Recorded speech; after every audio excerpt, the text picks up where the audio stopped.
Children, in the previous module we have studied that matter is made up of atoms. But how do these atoms exist? These atoms exist in a combined state called molecules. Molecule is the smallest particle of an element or a compound that can exist independently and show all the properties of that substance. Some elements like sodium, potassium and helium are exist as single atom, whereas others like hydrogen, oxygen, etc. are exist in the combined state. Atoms combine to form molecules. The molecules of an element are constituted by the same kind of atoms. For example, atoms like hydrogen, oxygen and phosphorus are having more than one atom in their molecule. This number is specific for an atom and it is known as atomicity. The number of atoms constituting a molecule is known as its atomicity. Let us look some examples. An oxygen atom has two atoms of oxygen and it is known as diatomic molecule.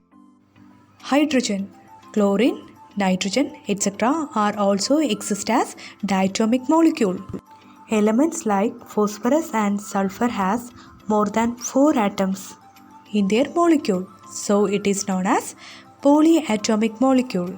Here phosphorus molecule has 4 atoms of phosphorus, so we are calling it as tetraatomic molecule, whereas sulfur molecule has 8 atoms of sulfur, so we are calling it as octaatomic molecule. Next, let us learn about molecules of ion. Elements combine to form molecules. A compound has 2 or more elements. For example, common salt is the compound formed from sodium and chlorine, where sodium is positively charged particle, whereas chlorine is negatively charged particle. And each of these are known as ions. Thus, charged particles are known as ions.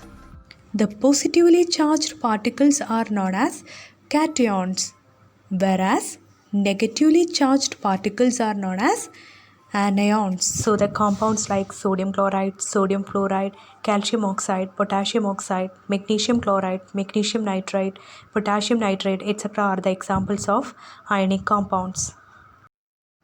Thank you children. Have a nice day.